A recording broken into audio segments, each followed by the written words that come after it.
All right. Hey, everybody, welcome in. We're hitting 7:05. Usually we like to give a bit of like grace period. Not sure where y'all be standing today on the time, but we are on the September general meeting for the Indigenous Peoples Caucus of the Texas Democratic Party. So if you're not here for that, you're in the wrong Zoom call.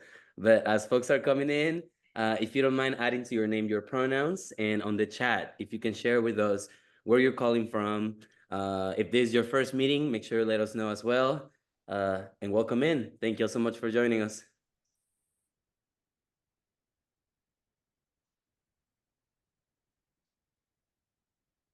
All right, I'll start off. I'm Adrian, he, him pronouns, and I'm coming in from South Florida.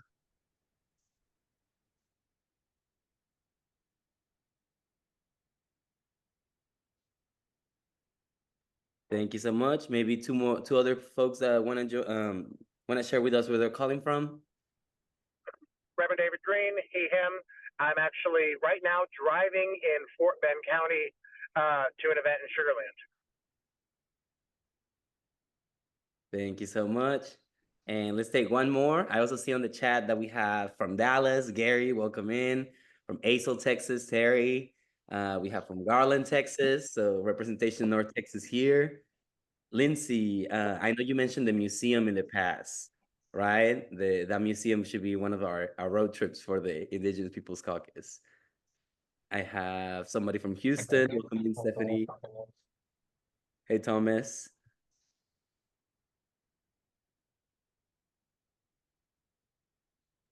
All right, and Kristen, do you want me to send you the link again? I got the link. I'm just trying to get it in presentation view. So give me one moment. Yeah, you're good.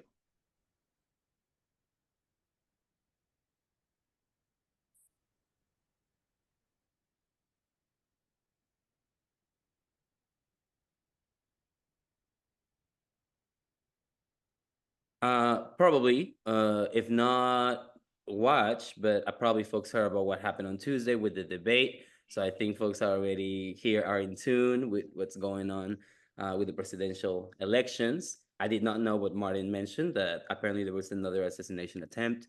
So we are living in some difficult times in our nation, but I think with the Indigenous Peoples Caucus becoming official this year at the Texas Democratic Convention and then attending the DNC, we thought it was suiting that for this September general body meeting, we would have the folks that attended share a little bit about the experience. Anybody in the room that attended as well maybe can share with us their experience. And then lastly, we'll then move on to, we have a candidate today joining us, candidate for Railroad Commissioner, Katherine Culbert. We'll have a space for them to share with us a bit more about themselves, the connections with our caucus and with the race that they're going on, right? Because sometimes not many know what the Railroad Commissioner does until they really dig deep into it, and it's by design. And then we'll finish with some of the caucus business, which will be our committees. Yep. If you are not a member yet, I know throughout the meeting we'll be able to send some links so you can become a member. There's a form you have to file, and then there's the our actual page for your member dues. But yeah, all right. So with that, we're getting the meeting started. Again, if you just joined us, if you don't mind sending on the chat where you're calling from today, and we'll go to the next one, please, Kristen. All right, so for the land acknowledgement, we acknowledge that the state of Texas occupies the unceded ancestral lands of numerous indigenous peoples. Between those, we have the Lipan Apache, Carancagua, Comanche, Tonkawa, Yumano nations, the Carrizo, right, and many, many others. We know these communities were stewards and are stewards of the land for generations and continue to have profound connections to the land, and despite the ongoing impacts of colonization, displacement, and violence. All right, I do often send the link, so I'll find the link for folks to be able to check what land they stand on, especially if they're not standing in Texas today or in the territory of Texas. We'll move on to our first part of this meeting, which is just a little bit of a share back from the DNC. So I'll see if some of the officers want to get started. For folks that don't know me too, that way we can maybe go around. My name is Rogelio Mejueiro. I am the chair of the Indigenous Peoples Caucus, and today I'm calling from Caro, affiliated tribes area, Arlington, Texas. Taylor?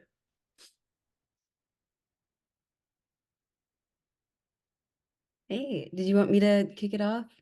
Yes, if you don't mind, and just introducing yourself, that way we can also go around. I forgot to do introductions for the executive team. Yeah. No, hey everyone, my name is Taylor Trevino. I use she, her pronouns, and I'm the vice chair of the caucus. And I'm in Austin, Texas. I'm actually, do we want to do officer intros real quick or? Yeah, I think we can go around, and then if you don't mind just kicking us off on the convention. For sure. I'll pass it over to Kristen real quick.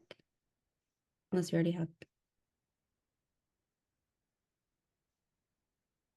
I'm sorry, guys. Oh, I'm sorry.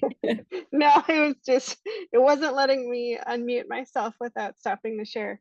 My name is Kristen. I'm the secretary, and I'll pass it to Al. I am Al Durante, and I'm the treasurer, and my pronouns are he, him, and I live in Longview, Texas. So out here in the sticks. I'll pass it to Philip. Good evening. My name is Philip Reese. I am the political advisor for the Indigenous Caucus here, and I live in Lockhart, just south of Austin. Thank you.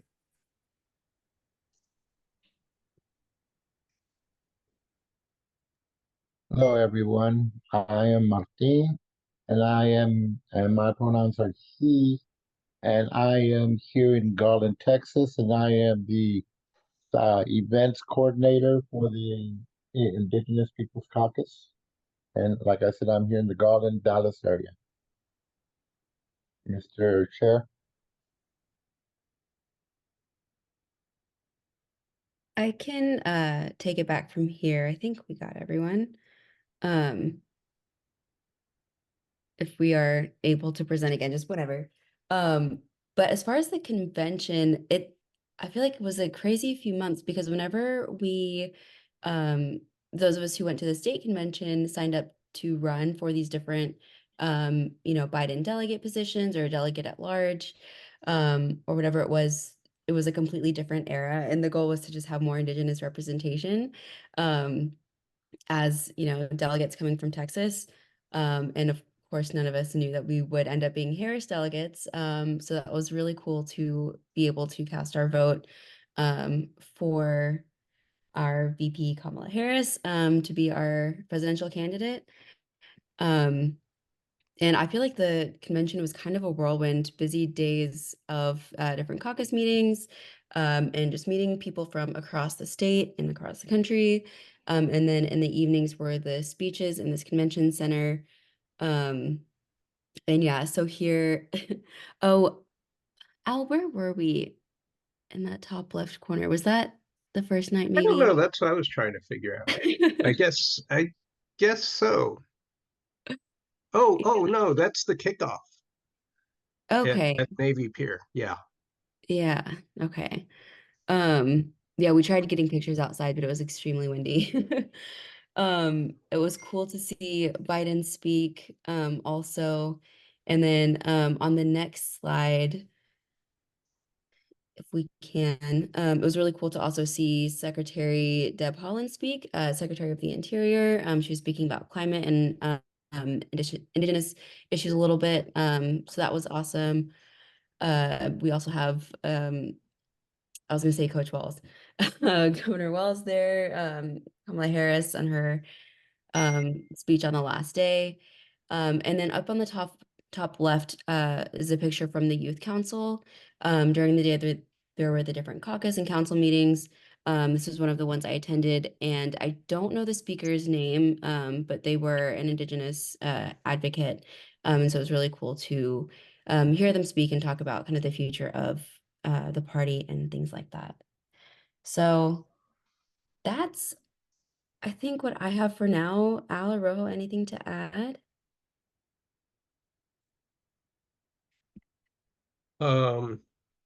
It was, I'll say this in terms of, and originally I wasn't going to run to be a delegate, and then I decided, well, I've tried for a number of years in various places, so I thought this would be a good opportunity, and I did. And it turned out it was, it's a really historic time in the Democratic Party.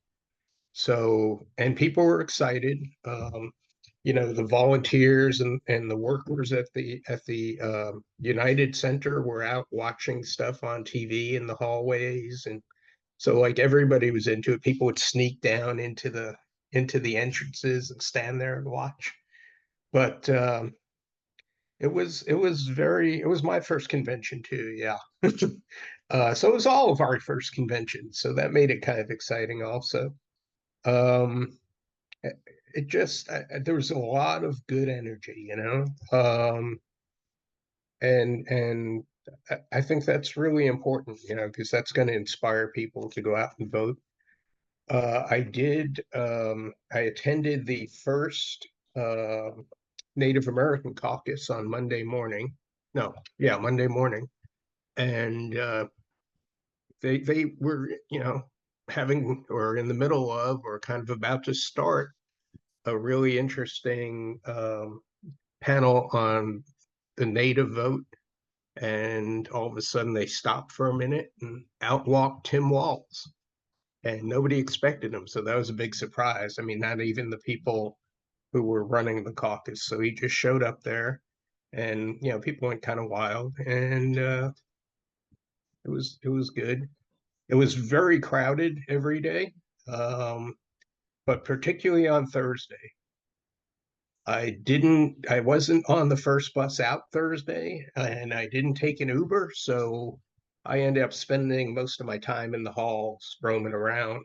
I mean, because there were like 1,000 people trying to get in when I got there, and nobody even started speaking yet. So that was interesting. That was, I didn't really expect that, but it was a lot of fun. It was a lot of energy. It's a good time to meet and talk to people.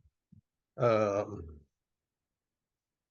also the environmental committee, which was kind of, I think is kind of related to what we've been talking about, had an interesting panel on sort of where the Biden administration stands in terms of their work on controlling climate change. And I mean, they put forth a very good report, so that was kind of nice to see, because sometimes you look around and you say, man, we're not doing a whole lot. So it's nice to see that the administration really behind the scenes, or whatever, is really doing things. I'm not sure that was true in the previous administration, but we'll leave that alone. And I guess that's about it.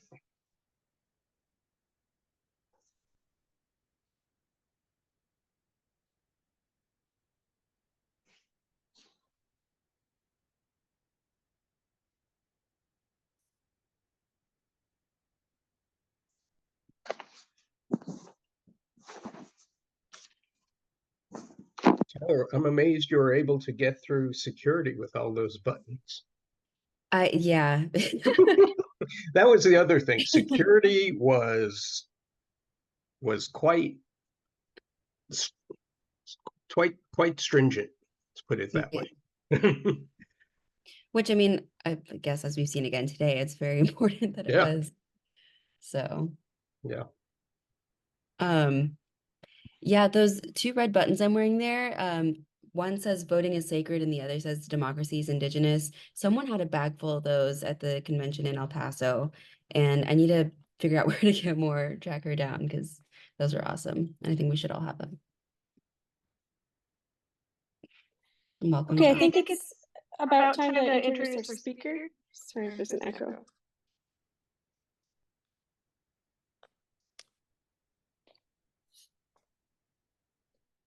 Nope.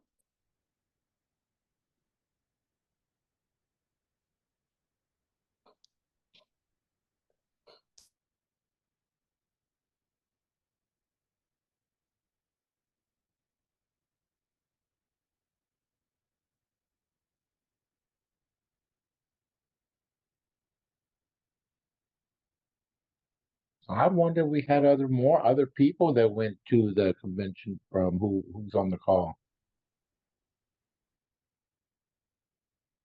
Roja, are you back?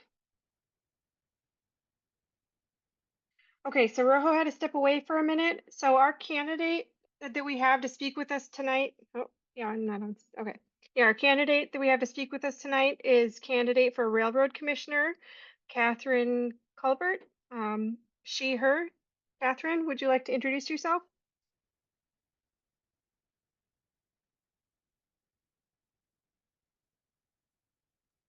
Thank you.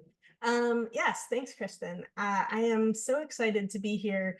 I just want to tell a quick story first. So I grew up in upstate New York, which was the land of the Iroquois. And the Iroquois Nation was very integrated in everything really that we learned growing up in upstate New York. And when I went to school, I went to the College of Environmental Science and Forestry in Syracuse. And my botany professor, I did not know it at the time, but my botany professor was also part of the indigenous tribes.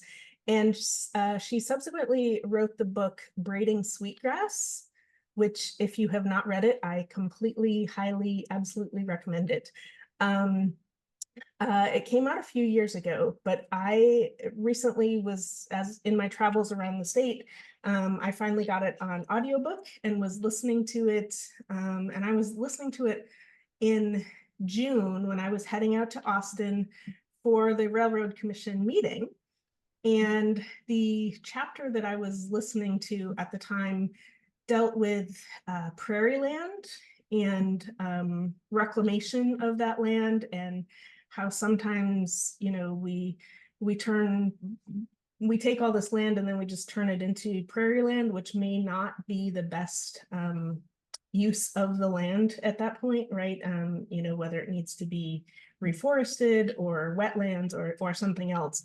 And at the Railroad Commission meeting, they had a vote on a number of properties that, because the Railroad Commission oversees surface mining for coal and uranium, and part of that process is the companies have to return the land to an acceptable form, if you will.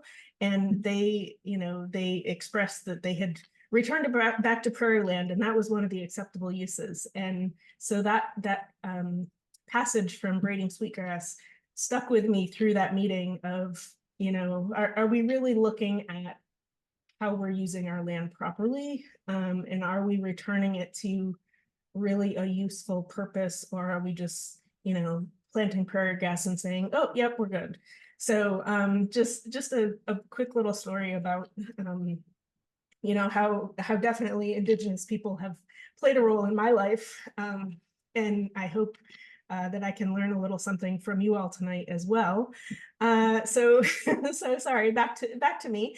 I am a process safety engineer, and I work for oil and gas. I work for an oil and gas company. And what that means is I spend my life being proactive in helping my company follow all of the regulations that are required to make sure that we are protecting our communities, protecting our workers, and making sure that our operations are safe. So I'm not naive enough to think, oh, you know, elect me to the Railroad Commission and we'll stop oil and gas drilling. I understand that is not feasible, and so we need to do it in a more efficient and more effective manner to really protect our land. I don't know how many of you are familiar with what's happening with a lot of the old wells, especially out in West Texas, that we thought were plugged. However, they were plugged with concrete. And I'm sure many of you know concrete doesn't last forever, right? Just look at the streets and the sidewalks in any of our cities. It doesn't last forever. And so a lot of these wells are essentially coming back to life. And they're calling them zombie wells, wells that were plugged previously and now are, you know, coming back, and they're releasing toxic gases, toxic liquids, and they're really damaging a lot of ranchers' abilities to use their land anymore. You know, it's threatening drinking water in many places, and obviously all of these things are affecting our air and our atmosphere as well. So the big thing to know, though, Railroad Commission, nothing to do with railroads. It's crazy that it's still called the Railroad Commission, but it is. But they are the oil and gas regulator for the state. And like I said, they do oil and gas, they do coal and uranium surface mining. They also do pipeline safety. And I know that's especially a big topic nationally. I know with indigenous tribes that have stopped a lot of pipelines that were supposed to go through sacred lands.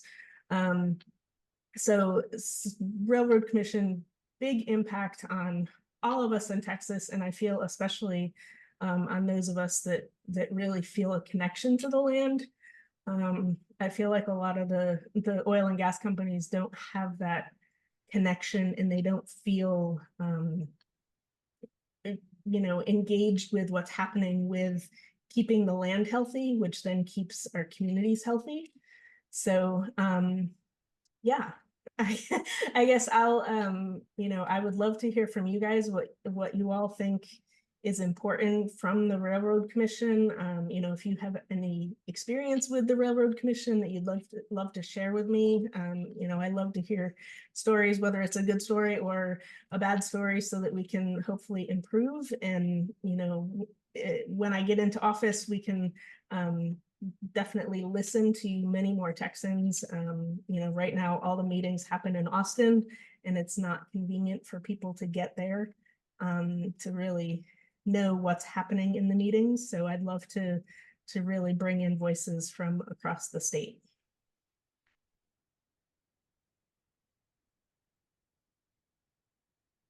So does anyone have any stories of how the Railroad Commission has affected their life in particular?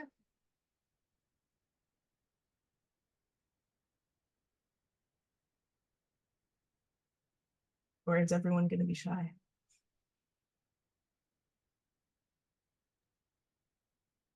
I'm not sure people have stories about how the Railroad Commission has affected their lives, because a lot of people, I think, don't really know what the Railroad Commission does, you know?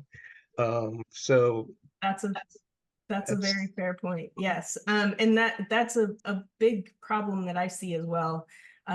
Because yeah, when you talk to people about the Railroad Commission, they think trains, they think, you know, oh, is the high-speed rail from Dallas to Houston gonna go in? Or, you know, I get stopped by a train every morning on my way to work, or, you know, things like that. Or I had someone asked me the other day about extending a like a metro line beyond the city limits, and so a lot of people are, don't understand what the Railroad Commission does, and I think that it's designed that way so that we as Texans don't ask too many questions, and we don't you know, we don't really investigate the election that's on the ballot, right? We see Railroad Commission, oh, you know, whatever, the railroad doesn't really affect me. I don't ride Amtrak or whatever, right? So it's really a much more important office throughout the state of Texas than it comes off as.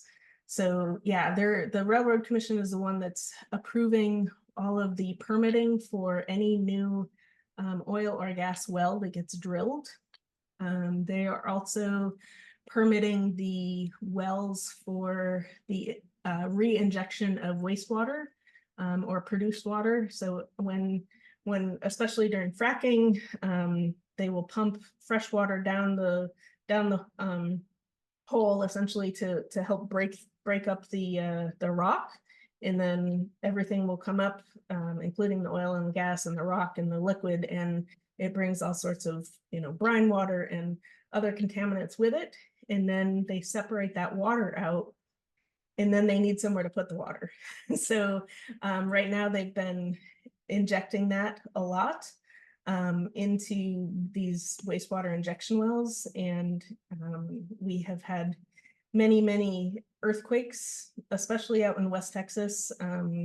I know there have been a number up in North Texas as well. And a lot of them are small, right? Everyone's like, oh, but they're just little. But they are small to begin with, but they are leading to bigger and bigger and bigger earthquakes that are happening, that are really damaging, you know, our underground geology that we may not even really understand, you know, how those are going to be affecting us in the long term. I saw earlier someone's calling from Oklahoma, right? Oklahoma had that issue when they were drilling a lot also, and they stopped injecting wastewater. So, you know, it's not like we don't know, it's not like we don't have the science behind it. We just have regulators that would rather take you know, campaign donations from multi-billion-dollar companies and look the other way, rather than trying to hold them accountable and trying to get them to do the right thing and to, you know, protect our land and protect our water and protect our air. Are you ready for another question? Absolutely. I see Al's hand up.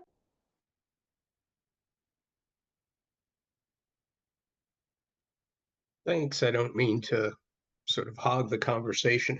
I have two questions, and they're not related, but one's probably going to be a little hard. They may both be hard to answer, but just something for us to be thinking about.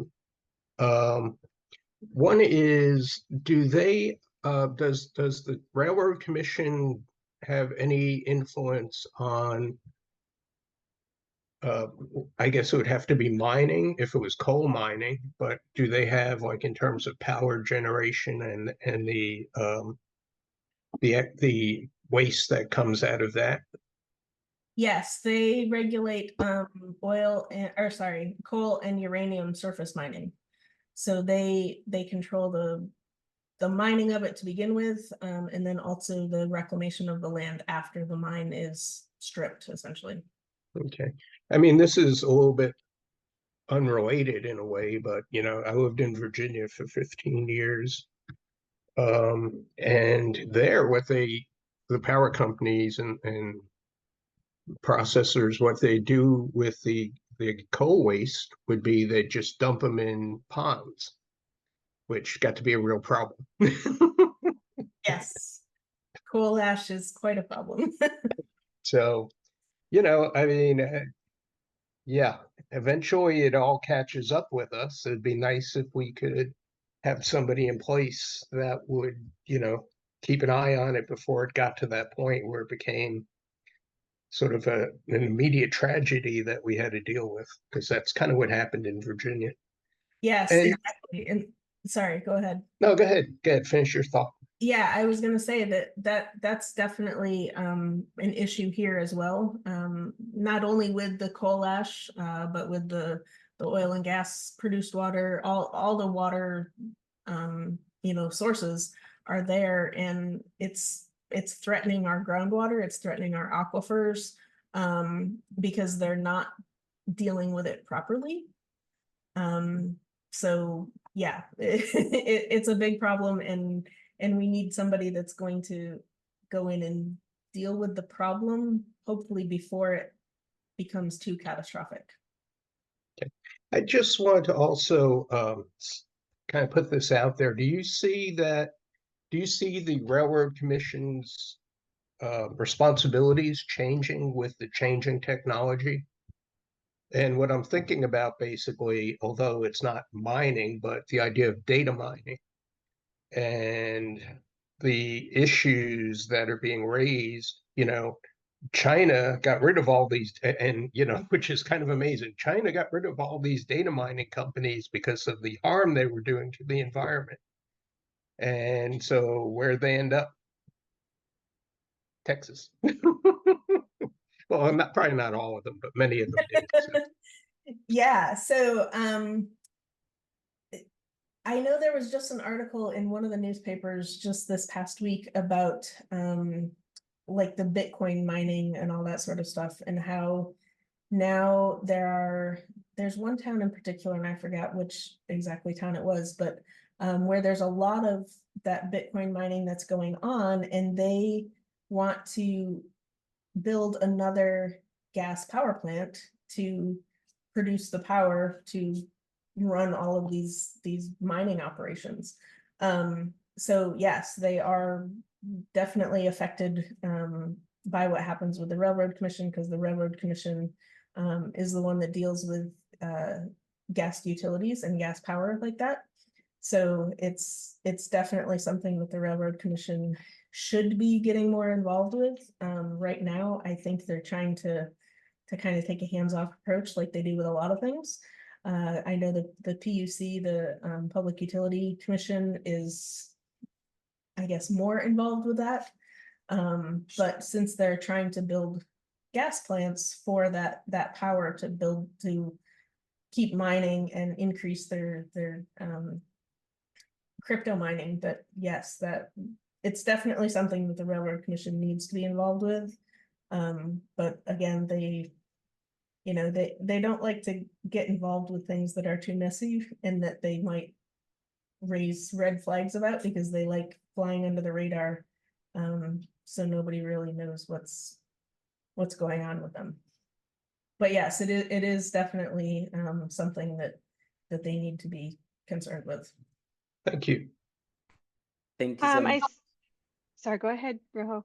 No, thank you, Kristen, so much for helping out. I was just gonna go off mute just to go on the stack. I saw Philip, then I know Constance added a question on the chat. I have Sarah, and then Martin, if you don't mind sharing your question on the chat as well, that we can have you on stack. Go ahead, Philip.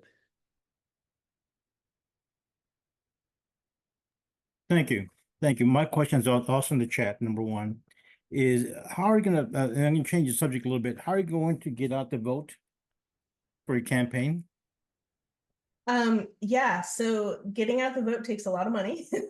I will say that. So the main thing that I'm doing is trying to educate folks and talking to different organizations, not only Dem groups, but other oil and gas groups and environmental groups and such, to get the word out that this is an important race, and to try to help educate more people about the Railroad Commission, because so many of us really don't understand what it does. And I think, I was at an event earlier today and talking with a few ladies, and when I was talking to them about what the Railroad Commission really does, they were like, oh, really? Like, we learned something tonight. Thank you so much. And I'm going to look into this more, because that's not what we thought. Like, so many people just kind of gloss over that race on the ballot because they don't understand what it means. So trying to get out there, trying to talk to different people, and then working with a lot of the other candidates on the ballot. To do a block walk in a precinct is a lot easier than doing a block walk in the whole state. So, relying on a lot of the other candidates to help with that sort of stuff, joining them here and there, but really leaning a lot on the local candidates to help with getting out the, especially the base. And then also, I know a lot of clubs are working on contacting, voters that maybe haven't voted in the past, or that have only voted once or twice, to really get them to understand the importance of this election.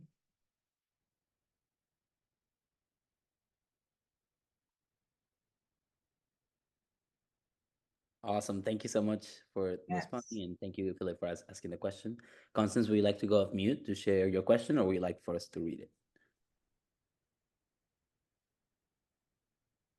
After Constance, I have Sarah. Yes, well, I've been reading about the problem with the injection wells and the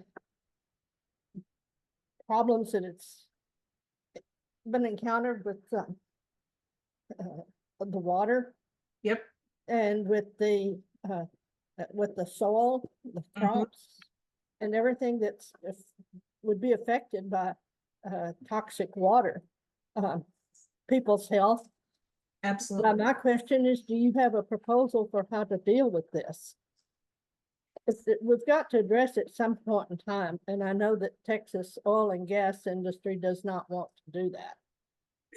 Well, Unfortunately. yeah, no. And so, I mean, me personally, I don't have a research lab to do the research to figure that out. But like you said, our oil and gas companies do. They need to be held accountable to clean up after themselves, right? We all learned in kindergarten to pick up your toys when you're done playing. And this is what we need our oil and gas companies to do. They have, they make multi-billions of dollars every year, and they have tremendous R&D, research and development budgets, and they need to be looking at that. They have so many engineers and PhDs and so many smart people on their staff that they could very easily be doing that research and figuring out a way to deal with that effluent. And we, as the Railroad Commission, we need to hold them accountable to that. We need to make sure that, you have the companies have a plan for their produced wastewater when they're fracking. Like, what are you doing with it? You're not just gonna leave it here and re-inject it into the well. You need to, figure out a way to reuse the water or clarify the water, or something, rather than just thinking that we have unlimited supplies of fresh water here in Texas, because we really don't. But we need the Railroad Commission needs to hold those companies accountable and make them pay the money for the R&D to do it, rather than paying tons and tons of money for campaign donations. Thank you so much. Accountability, something that I think a lot of Texas politicians need to learn, right? Absolutely. I have 2 requests on the chat for your information. Folks would like to Okay. invite you to speak at maybe their different organizations or clubs. So I wonder if maybe you want to drop that. I went ahead and added your campaign website and your Facebook, but I think if folks could email you, we would appreciate an email. And now to read Sarah's question, Yes. I have, let me see, here it is. Finding balance is difficult with many issues. How do you plan to balance the needs of Texas energy production with environmental protections, particularly in relation to water conservation and reducing emissions from oil and gas operations, which I think you touched on a little bit, right? Yeah, definitely. It is a big issue, and that's kind of, the crux of what the Railroad Commission is supposed to be doing. They're supposed to be conserving all of our natural resources, and that includes the oil and gas that we have buried underground. But it is very important to our economy, right? We all know that, Texas makes a lot of money off of, off of the oil and gas industry from all of their revenue and that sort of thing. So it is definitely important to balance that.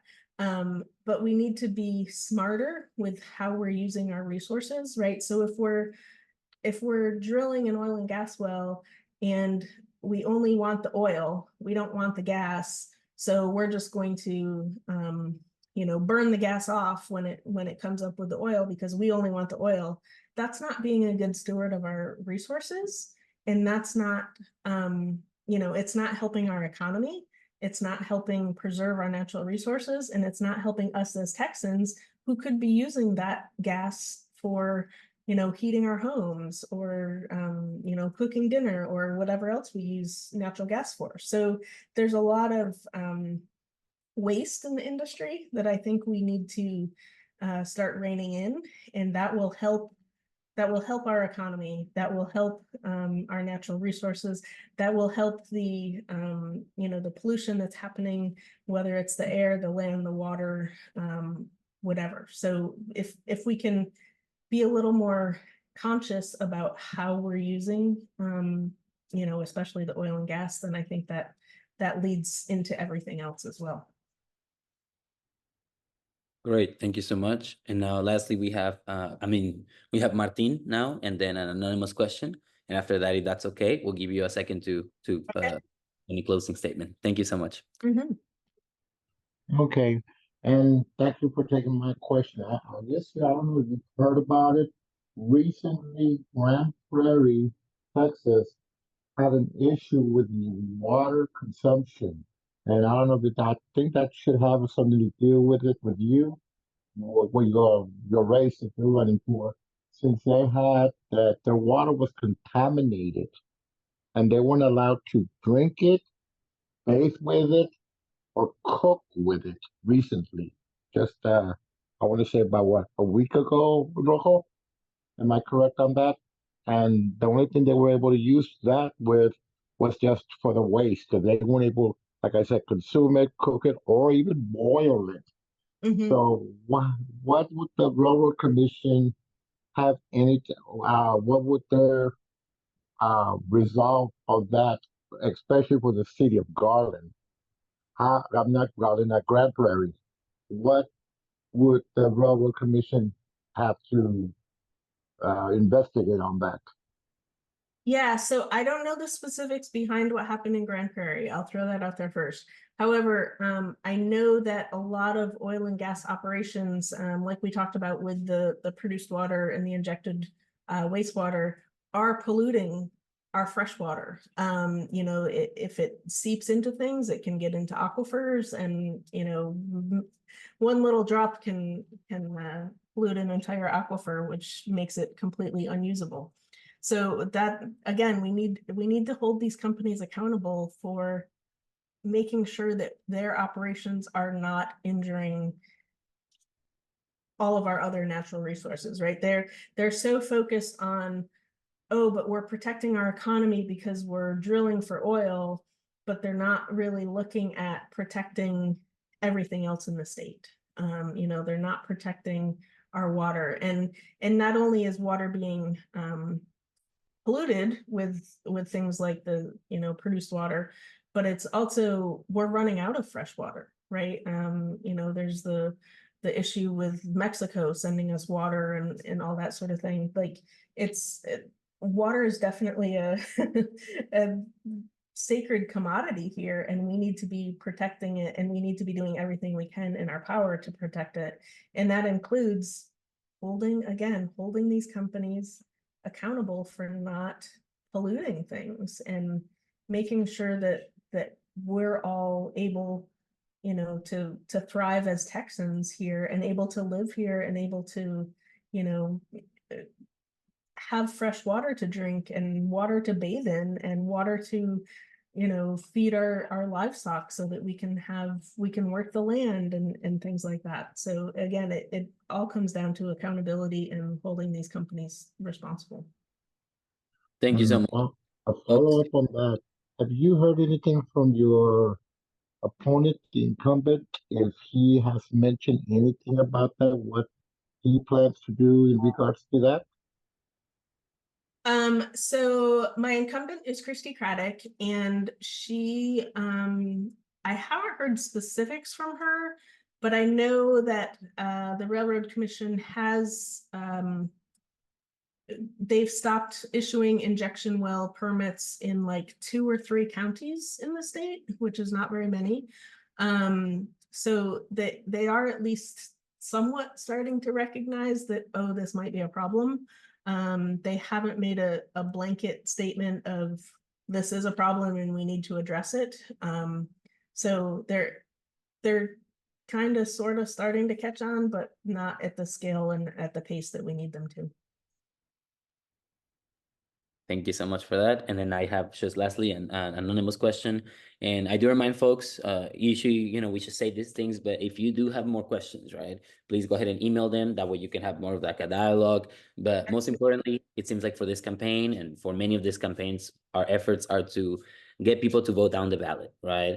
I can highlight the example here in Tarrant County, how we had Joe Biden winning in 2020, but it was Republican down the ballot. So let's ensure that folks are going all the way down. And I'll pass it to Kristen for the anonymous question. Thank you, Rojo. This question pertains to some oil field workers and people who may live in oil field towns.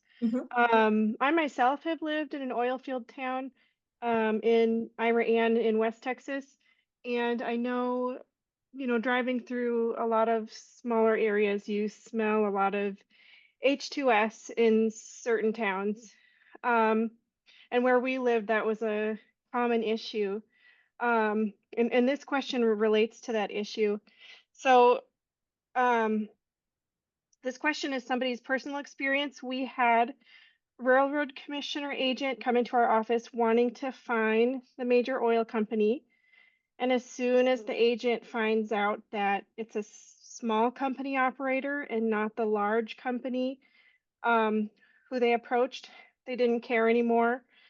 And it appeared that they were looking to make money on fines more than improving impacts. And so the question is, how are you going to hold small oil companies accountable for environmental impacts and not just the major oil companies?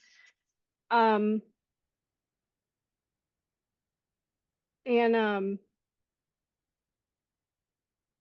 yep, go ahead. Okay. Yeah, no, that's a great question. And that is a big problem that we have with multiple things that are happening in the oil and gas industry, because the companies that are drilling the wells are the big companies, right? They're the Exxons, they're the Pioneers, they're the Chevrons of the world. They are the big multi-billion-dollar companies. And what happens is a lot of these big companies will go, they'll drill, and they'll use the well till it's not really that useful anymore. They'll get their return out of it, and then they'll sell it to smaller companies. You know, maybe it's a company that only buys one well, or maybe they only buy a couple wells, or they buy a well that's on their neighbor's yard because they, you know, it's easy to access or something. And then, yeah, with these smaller companies are supposed to follow the same rules, right? But they don't have the money. And that's a big thing, is we don't want to make all these small companies, you know, go bankrupt and go out of business, because again, we're looking at our, you know, full economy, and small businesses are definitely, you know, lifeblood in a lot of areas. But we need better I guess bonding or insurance, if you will, right, from the company that drills the well to really be responsible for that well in perpetuity. So even if they sell it off to a smaller company, you know, they're still responsible for it. They still drilled the well. They still need to, you know, go back and pay for plugging the well properly, because that's another thing. A lot of these small companies don't have the money to properly plug a well. So then it's just going to sit there, and then it eventually will go onto the orphan well list, and then we have to pay for it with our tax dollars. Whereas, you know, really these big companies that drilled the well have plenty of money to plug the wells properly. So again, it goes back to holding the companies accountable. And yeah, it's tough that the small companies are being let off the hook. Unfortunately, I think a lot of that is going to happen also with the EPA, with the methane rules. You know, the bigger the company you are, the more stringent regulations you're going to be held to. So it's a tough situation to be in, but I think if we hold these bigger companies more accountable to everything that they're doing, you know, for the life of the well, or really forever, and not just while they own that well, I think that would be a big help to all of us. You know, breathing H2S is not healthy. In fact, it can be deadly if it's in high enough concentrations. So, you know, for a big company to say, oh, we sold that well, it's not our problem anymore. And for a small company to, you know, they don't have the means to be able to address it. They don't have the personnel, they don't have the access to different machinery and things like that. So we need to make sure that these big companies aren't just selling off our land and, you know, walking away scot-free. Great, thank you so much. Mhm. And we do want to offer you like a second to maybe like close down anything you want to leave us with. And I think you send your information, your email. I'll go ahead and just copy and paste it again. And folks, I do remind you all, I mean, SB 40, we saw it happening with the legislation, and it's coming again, right? we're preventing local governments to have control over what's going on in their towns. So it's important too that we see this as expansive, right? And that we're also thinking about the legislation that is coming up. So thank you so much for being here. I'll go ahead and just pass it to you if you want to go ahead and close us off. Okay, excellent. Yes, thank you. Yeah, I put my email in the chat. Feel free if you have further questions. If you want to reach out about anything else, please feel free to reach out. My website was also there, so you can go and check out a little more about me. But yeah, I'm hoping that I get great support in November. I really think that it's important to hold, you know, these companies accountable and make them pick up after themselves and really protect everything that we have here in Texas. You know, we all live here because we love it. And I want to make sure that everyone still loves it and that we're able to breathe clean air, drink clean water, and enjoy the land around us, and our, you know, protect our safe communities. So thank you so much for having me. I really appreciated this discussion, and I know I've got a few things that I need to go look up. So thank you for that. I love, you know, hearing new ideas and having to research things. So thank you for that. And please reach out, and thank you so much. Thank you so much. And if folks don't mind, just kind of put it on the chat, maybe like, you know, anything you want to appreciate. But yeah, with that, well, I think we're going to go ahead and move on to caucus business just to finish up and respect everybody's time for the day. Great. So we have the financial committee report. I'm going to go ahead and then pass it down to Kristen and Al. Al, do you want to kick us off? Sure. We're moving along. We have, you know, we kind of had to wait until we had our bylaws done and we're official committee in order to kind of get into the financial part of being kept alive, basically, because, you know, if you don't have money, you're not going to be able to do anything. So we did open a bank account and we're starting to file our paperwork with the state. And now we have an ActBlue account. So I'll kick it off to Kristen to talk about that. Thank you, Al. Okay, so I'm gonna drop 2 links in the chat. The first link is our membership form. Many of you are already members and have filled out this form before, and so you don't need to fill this out again, but you are welcome to, especially if you've changed your address or have new contact information. But it's important for everyone to take note of the second link here, the member where you can pay your membership dues. So we have different tiers for our membership dues. Our lowest tier is a $5 tier for elders, students, and low-income families. And our regular tier is to be a dues paying member is $25. You can also be a sustaining member, and there's 2 options to be a sustaining member. You can do a one-time payment or a monthly payment of $20 a month, and that's, what is that, 240? I forget the exact amount. 240 if I counted that right. Whatever it says. Becoming a sustaining member helps us fund our operations. Over the last 2 years, you know, I've had to pay for, I've happily paid for our Zoom subscription and our MailChimp subscription, but it would be really helpful if people chip in. And what you get out of becoming a dues paying member, if you're a Texas voter and you pay dues, then you get to be a voting member. So our next item on our agenda tonight is our executive committee report, and we're going to go into our breakout rooms and our voting members are going to go into a voting member room, and they're going to vote on the endorsements for the national committee, the national candidates.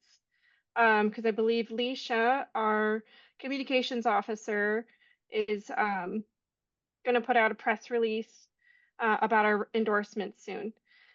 So I'm going to drop that link again in the chat. Please, if you'd like to be a voting member, please make sure to pay your membership dues.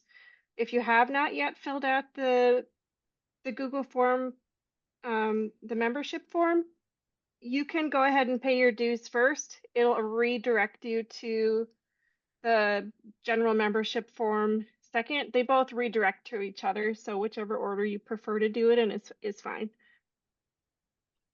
Are there any questions? Yes, I have one. I'm sorry. In regards to the member and the fee, the dues, I tried to do it for it to be charged monthly, but it didn't let me do the monthly. It charged me completely the whole 240 instead of doing it monthly like I wanted to. But so how we fixing that? So it looks like you selected the, and I'm just going to open this up in a different tab here. Let's see if I can open this up so everybody can see it.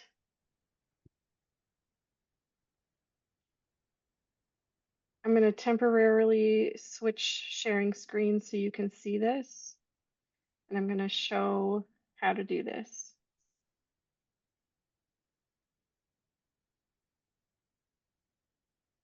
Okay, so here's, oh no, it's got all my information. Yay. Okay.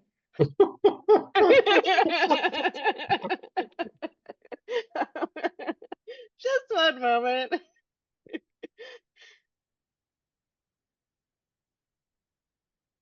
Okay, here's, I've got it in without all my info in it.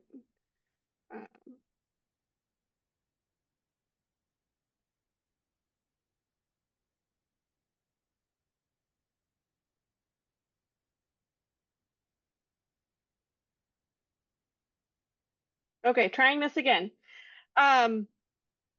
So if you want to do the monthly one, you're going to want to select. So I have amounts for one person, which is 25, or if you want to select it for you and your spouse, you can just select the double amount, which is 50.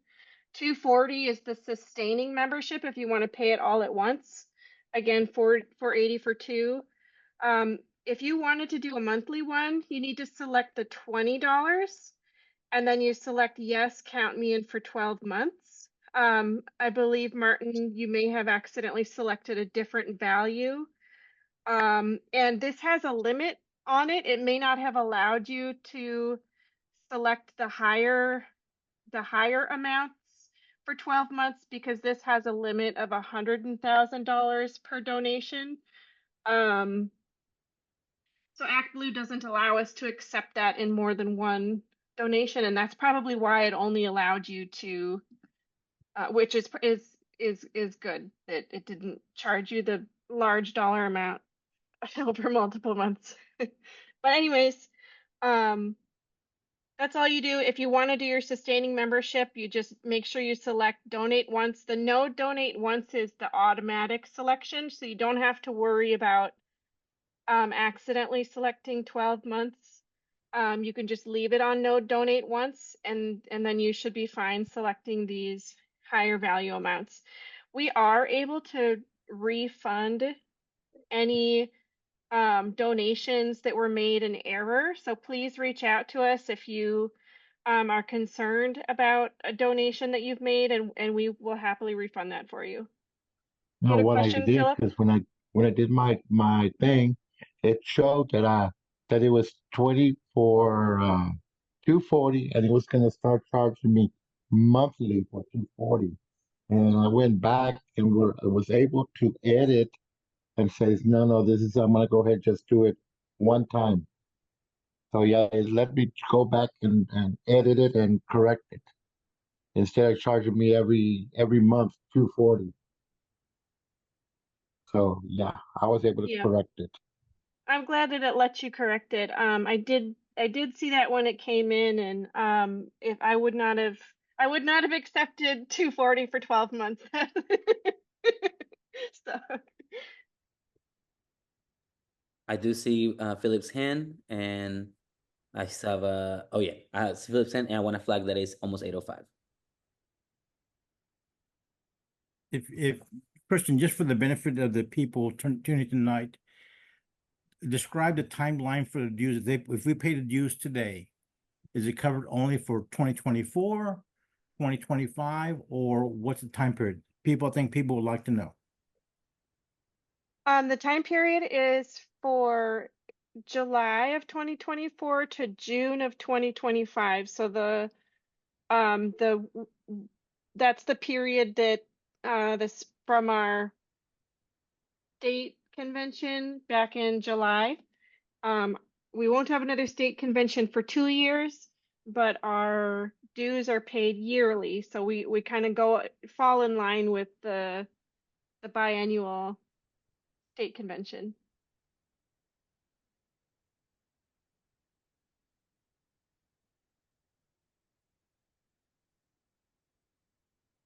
It almost sounds like it's like with Tejano Democrats.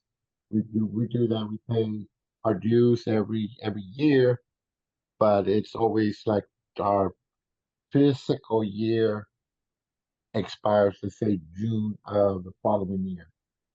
So that's more or less what you're trying to say, correct? Yes, sir. And folks, we'll have creative ways of fundraising in the future too. I know that UTA, we can make some stickers for our logo, or we can come up with a few other designs, right? That we can then mail to folks. So then you can sell it to supporters for, let's say, $10. That way, in a way, it gets creative for you to help us fundraise, but also for you to find ways to also pay for membership too, right?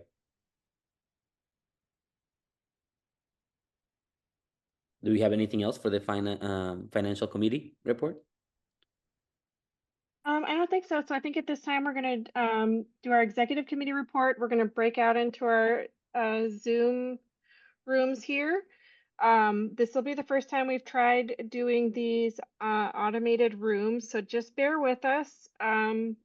It shouldn't kick anybody out. It shouldn't ask anybody to have to wait in the waiting room. It will just go ahead. Sorry, can we do the report first and then do the vote privately, just so that everyone knows? You know what, you might be right. I think, let me check the agenda. So we are, and not only that, but folks, if you don't go to the breakout room, that is for the people that have paid their dues, right? Like current members, you'll be able to stay here and either become a member, or, like fill out the form in the meantime. Like I said, it's important that we have your updated, particularly mailing address. And I have a question for this year. I believe I pay my dues. So for the confirmation, if you're a member or not, I think that's what Kristen is working on right now. But thank you for the question.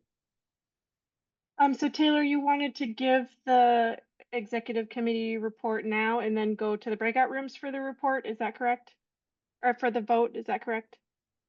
Yes, if we can, unless anyone opposes.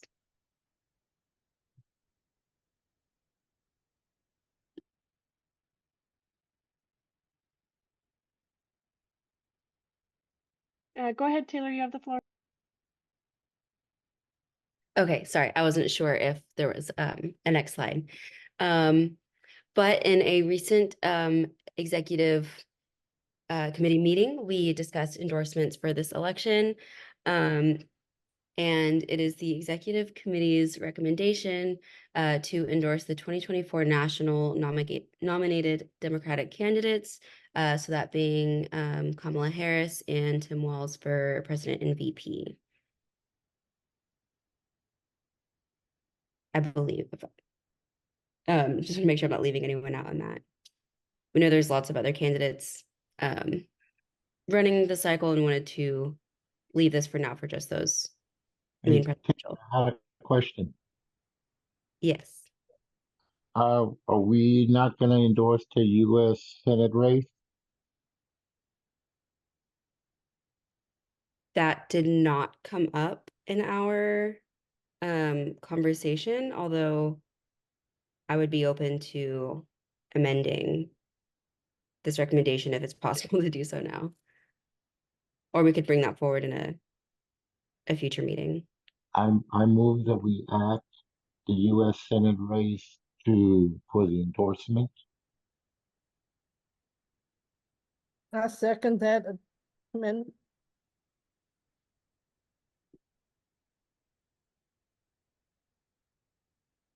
Okay. Any, Yeah, go ahead.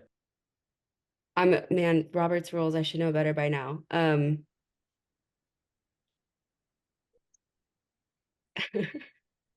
Sorry, do we need to ask for a vote first, or if You have a motion and a second.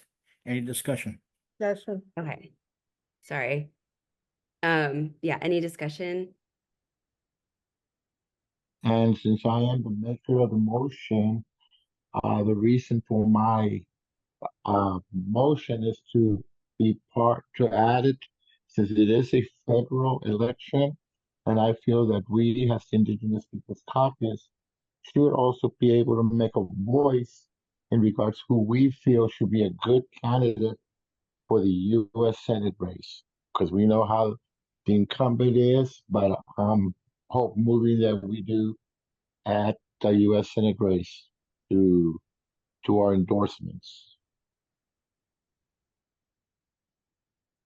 And we are in this to the agenda. We're adding who proposed the motion in the second as well. If there's no further discussion, Kristen, is this the point at which we would go to the breakout room? Yes, you ready for that? Yes.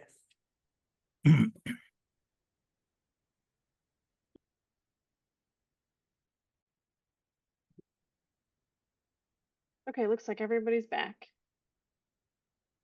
We'll close in 51 seconds. All Cool. right. Thank you so much, Kristen. We'll keep working on it, but I think we're figuring it out. Thank you so much for working with us on that. Taylor, if you want to maybe just finish off, but it seems like everything passed, right?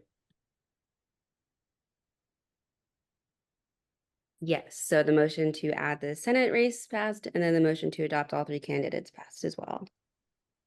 Thank you all for your patience. Learning Roberts one meeting at a time. Okay, we have a few, I can share the remaining screens we had. Thank you so much.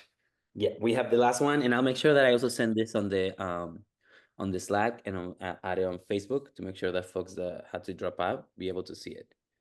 Do you want to go ahead and reread the results? Because I can cut out like the awkward middle and just paste this on the end if you just want to read the results.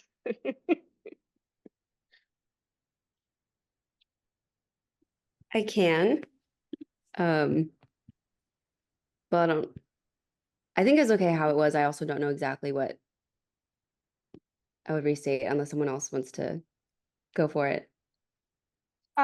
Could you just say that who we endorsed, who the voting members of the caucus agreed to endorse? Yes. All right. So after a vote by our voting membership, the Indigenous Peoples Caucus has voted to endorse Kamala Harris, Tim Walz, and Colin Allred in their races in the general election this November. Excellent. There you go. Thank you so much. And this is our last push for you to become a caucus member if you're not one. We added a QR code. This is what the page should look like if you haven't filled out that form. But again, if you become a monthly contributor, you get that form, or you get assigned to that form. We'll make sure to add this to our Facebook and our Slack and promote on Instagram as well. And then to finish off, our last slide, we have some upcoming events. We mentioned this to you all our last general body meeting, that we're going to do a better job promoting the Native American Indigenous events and meetings happening across the state. We have quite a bit of them happening, particularly September 21st and then the first weekend of October. But that's good, which means that we can all choose one and and make it a day, you know, with our family. I know for the Dallas area, I have my calendar booked because there's like 5 events. But something that we really want to do intentionally is have more information tables. So we're working on some pamphlets that we can mail out to you, or if you're able to print them. And we would appreciate folks helping us do more outreach going to these events. So if any of these events seems like something that you would like to attend and even have a table, please let us know so that we can reach out to them and then coordinate with you so that you have whatever you need to be able to attend. And then, of course, we have our election day. And if folks want to drop on the chat our early voting, which I think all of us are pretty familiar with. I have a question. Go ahead, Philip. I know it's after the election, but there's also the, I think it's the first weekend in November, the Austin Powwow. Because I saw you had the San Marcos Sacred Springs. Yes. I usually go to the one for Sacred Springs, San Marcos, and also to the Austin Powwow. I hold on the ones after the election, but I'll make sure that we promote them for the October meeting. But thank you. And I saw, I think, a few other ones, but send them to me or add them to the Slack on Facebook, and I'll be able to incorporate them. Thank you, Philip. Also, on the 28th, the American Indian Heritage Day in Texas organization will have their annual event at Lone Star Park. I can send you more information, or you can go to the American Indian Heritage Day in Texas website and get information about that to put on the calendar. Be at Lone Star Park out at Grand Prairie. Thank you. Texas, Grand Prairie. If you don't mind, incorporate into the Slack or the Facebook. I'm also looking for it right now, and I believe I just did. I believe I found this Facebook one. So I'll send this. Hopefully it's the right one. September 28th. I'll incorporate it on September 28th. Perfect. I'll send them in the chat then for folks to be able to click on it on Facebook. And then we have the early voting, 21st to November 1st. So make a plan to vote. Don't forget that we get to register folks until October 7. So let's make sure we keep pushing for it. Al, do you have anything for us? Just going to unmute myself first. I was just going to ask you, are you going to add, or how are you going to get the information out to us about, well, first of all, is the Arlington event only limited only to students? It is not, and I'll incorporate it here. I'll be honest, I was finishing this off and I didn't include that one. So I'll go ahead and, send that on the Slack and on Facebook.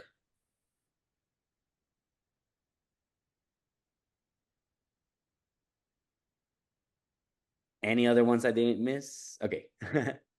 Then if there's any other ones, please feel free to send them on our Facebook or the, thank you for the link, Philip, or on Slack.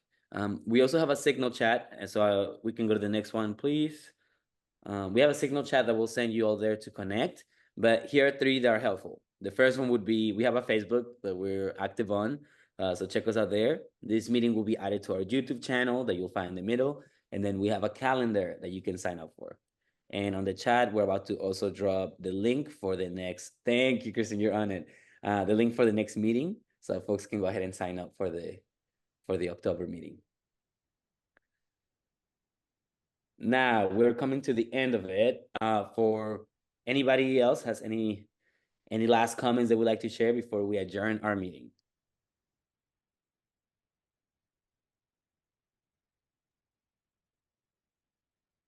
How did the breakout rooms go for you guys?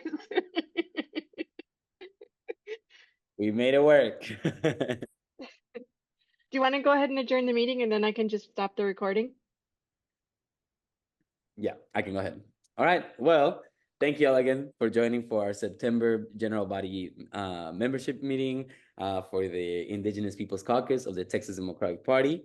We went over some of the DNC and takeaways. We went over our candidate for Texas Railroad Commissioner, Katherine Culbert, and we talked a little bit about the events and we handle some caucus business. With that, we adjourn today's meeting at 8:29 p.m.